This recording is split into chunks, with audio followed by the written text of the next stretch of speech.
தமிழக வெற்றிக்கழக தோழர்கள், தோழிகள் அனைவருக்கும் வணக்கத்தை தெரிவித்துக் கொள்கிறேன். இன்று உலக மகளிர் தினம் கடைபிடிக்கப்படுகிறது. அனைத்து மகளிருக்கும் வாழ்த்துக்கள் சொல்லப்படுகின்றது. அனைத்து கட்சிகள் சார்ந்து வாழ்த்துக்களை தெரிவித்து வருகிறார்கள். அனைத்து தரப்பினரும் வாழ்த்துக்கள் தெரிவித்து வருகிறார்கள். மகளிர் இன்றுள்ள காலகட்ட சூழலில் மகளிர் எந்த அளவுக்கு பாதுகாப்பாக உள்ளார்கள் என்பது ஒரு சிறிய கேள்விக்குறியாகவே இருந்து வருகிறது. ஏன் இதை சொல்கிறேன் என்றால், இப்பொழுது தமிழகத்தில் பாலியல் சீண்டல், பாலியல் வன்புணர்வு, முறையற்ற பாலியல் பிரச்சனை, இப்படி சமீப காலமாக பெருவாரியாக இந்த குற்றங்கள் நடந்து கொண்டே வந்திருக்கின்றது. அதற்கு வழக்குகள் அனைத்தும் போடப்பட்டு வருகிறது. எல்லாம் செய்கிறார்கள் அரசு. ஆனால் அது எந்த அளவுக்கு கட்டுக்குள் கொண்டு வரப்பட்டுள்ளது என்பது அதுவும் ஒரு கேள்விக்குறியாக தான் உள்ளது. ஏன்னா இப்போ பெண்கள் பாதுகாப்பான சூழ்நிலையில் தான் உள்ளார்களா என்றால், ஒருவரிடம் கேட்டால் அவர் என்ன பதில் சொல்வார் என்றால் கொஞ்சம் தயங்கித்தான் பதில் சொல்வார்கள். அப்படித்தான் இருக்கின்றது. ஒவ்வொரு இடங்களிலும் பாருங்கள், ஏதாவது ஒரு பிரச்சனை நடந்துக்கிட்டே தான் இருக்குது. பள்ளிகளில் சிறுமிகள் பாலியல் துன்புறுத்தல், வன்புணர்வு, இந்த மாதிரியான பிரச்சனைகள் ஓடிக்கொண்டே இருக்கின்றது. இது இன்று மகளிர் தினம் அனுசரிக்கப்படுவதனால் அந்த மகளிர் தின பாதுகாப்பையும் நாம் வலியுறுத்த வேண்டும்.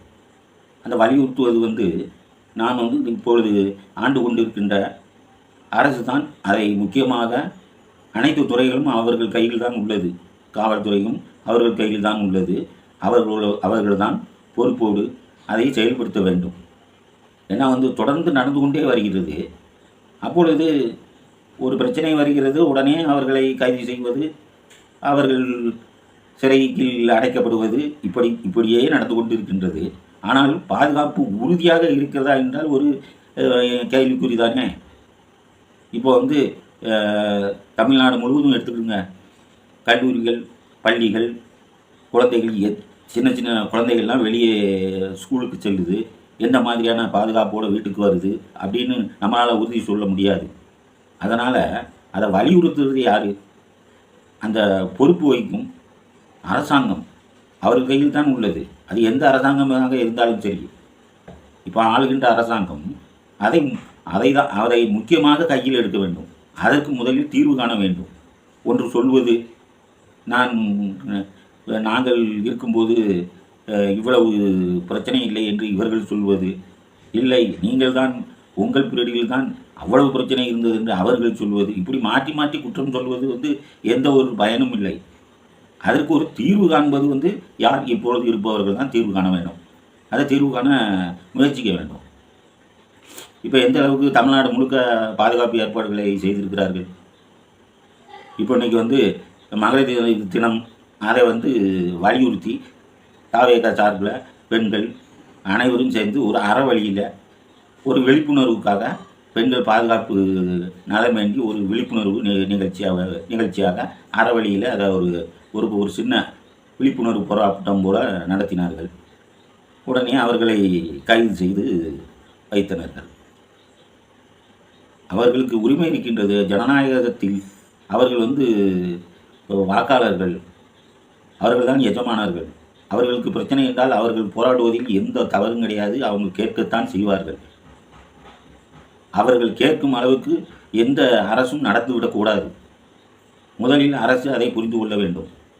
ஒரு பாதுகாப்பு இப்போ இந்த தமிழகம் முழுவதும் ஸ்கூல், காலேஜ் இப்படி வரிசையாக இருக்கிறது. அதை ஃபுல்லாக என்ன விதமான கட்டுக்குள்ளே வச்சுருக்காங்க. அங்கேருந்து கம்ப்ளீட்டாக அதுக்கு ஒரு ஸ்குவாட் அமைச்சாங்க. ஒரு ஸ்குவாட் அமைச்சு ஒவ்வொரு இடமாக சென்று ஒவ்வொரு கல்லூரிகள், பள்ளிகள், சிறுவர்கள், சிறுமிகள் படிக்கும் கல்வி சாலைகளுக்கு சென்று அது எந்த அளவு அந்த ஸ்கூல் உள்ளது, கட்டமைப்பில் உள்ளது, இல்லை அந்த ஸ்கூல் முடிந்து வெளியே அவர்கள் வீட்டுக்கு வரும் வழியில் எந்த பாதுகாப்பு உள்ளது, இப்படியெல்லாம் இதையெல்லாம் உறுதிப்படுத்தணுங்களா? இப்போ இப்போ டூ வீலரில் நம்ம போய்கிட்டு இருக்கோம், ஹெல்மெட் போடலைன்னா ஃபைன் போடுறாங்க, லைசன்ஸ் இல்லைன்னா ஃபைன் போடுறாங்க, இந்த மாதிரியெல்லாம் செய்கிறாங்க. அதுபோல் ஒரு ஒரு குழு அமைத்து ஒவ்வொரு இடமாக சென்று ஆய்வு செய்ய வேண்டியது தானே. பள்ளிகள் பள்ளிகள் மட்டுமில்லை, நம்ம பள்ளிகளை மட்டுமே நம்ம சொல்லி நம்மளை குறைத்துக்கொள்ள நாம் விரும்பவில்லை. மொத்தமாக அந்த ஸ்கூலுக்கு சென்று அங்கே கழிவறை எப்படி இருக்கின்றது, அங்கே என்ன பாதுகாப்பு இருக்கின்றது, இந்த குழந்தைகளை நாம் கேட்டறிந்து அவர்களுக்கு என்ன குறைகள் இருக்கின்றது, அவர்களுக்கு ஏதாவது துன்புறுத்தல் இருக்கின்றதா, அவர்களுக்கு ஏதாவது பிரச்சனை இருக்கின்றதா அப்படின்னு சொல்லி ஒவ்வொரு குழுவாக சென்று விசாரிக்க வேண்டியது தானே. அதை செயல்படுத்தினால் என்ன? அதை செயல்படுத்தும் போது தான் அதை சரி செய்து விடலாமே. ஒவ்வொன்றாக கட்டமைக்க வேண்டியது தானே. திடீரென்று எல்லாம் செய்துவிட முடியாது. தவறுகள் சில நேரங்கள் நடக்கத்தான் செய்யும். அதை நாம் கொஞ்சம் கொஞ்சமாக அதை குறைத்து அதை இல்லாமல் ஆக்குவது தான் பெரிய புத்திசாலித்தனமான ஒரு செயல். அதைத்தான் செய்ய வலியுறுத்தி இன்று தாவக சார்பில் போராட்டம் நடத்தினார்கள். அதற்கு பிடித்து கைது பண்ணி வைத்து பிறகு தளபதி விஜய் அவர்கள் அதற்கு ஒரு கண்டனத்தையும் தெரிவித்திருக்கிறார். நீங்கள் அவர்களை எல்லாம் விடுவிக்குமாறு அதை பதிவு செய்திருக்கின்றார். ஏன்னா அவங்க ஆர்ப்பாட்டம் பண்ணலை, பெரிய போராட்டம் பண்ணலை, எந்த பொதுமக்களுக்கு இடையூறும் பண்ணலை, ஒன்றுமே பண்ணலை. இந்த மகளிர் தினம்ங்கிறதுனால இந்த மகளிருக்கு பாதுகாப்பு, பிறகு அவங்க சுதந்திரம் எல்லாமே ஒரு கட்டுக்குள்ளே வரணுங்கிறதுக்காகத்தான் அதை செஞ்சுருக்காங்க. வேறு ஒன்றும் இல்லை. அந்த சொல் வராமல் இருக்க, அந்த மாதிரியான ஒரு பேச்சுகளையே அடிபடாமல் போவதற்கு அரசு இரும்புக்கரம் கொண்டு அதை ஒடுக்க வேண்டியது தானே. ஏன் சரி பண்ண முடியாது? எல்லாமே அரசு இயந்திரங்கள் யார்கிட்ட இருக்கின்றதோ அவங்கள் தானே செய்ய வேண்டும். இப்போ ஆளும் அரசாங்கம் அதுதானே செய்ய வேண்டும். அந்த அமைச்சர் மரியாதைக்குரிய அமைச்சர்கள் இருக்கிறார்கள், மாண்புமிகு முதல்வர் இருக்கிறார்கள். அவர்கள் அதை முடுக்கிவிட்டு இந்த மாதிரியான ஒவ்வொரு அடிப்படை பிரச்சனைகளை கலைந்து எடுக்க வேண்டியது தானே. அதை எடுத்தாலே முடிந்து விடுமே. ஏன் அதை செய்ய தயங்குகிறார்கள்? இதில் என்ன பிரச்சனை வரப்போகின்றது? அப்படி ஒவ்வொரு பிரச்சனையாக அதை தீர்த்தால் கண்டிப்பாக அந்த பெண்களுக்கு பாதுகாப்பு கிடைத்துவிடும். வெறும் வாழ்த்து மட்டும் மகளிருக்கு நாங்கள் மகளிர் தினம் உலக மகளிர் தினத்தை நாங்கள் கொண்டாடுறோம், பெண்களுக்கு எல்லாம் நாங்கள் வாழ்த்துக்களை தெரிவிச்சுக்கிட்டோம் அப்படின்னு சொல்லி பேசி எந்த பிரயோஜனம் இருக்குது? சும்மா வாயால் பேசி இன்னதுக்கு? செயலில் தான் இருக்கணும், அதை செயல்படுத்தணும். என்னென்ன குறைபாடுகள் இருக்குது, கல்வித்துறையில் என்னென்ன குறைபாடுகள் இருக்குது? ஏன்னா கல்வித்துறையில் தான் இந்த மாதிரி பிரச்சனையை வந்துக்கிட்டே இருக்குது.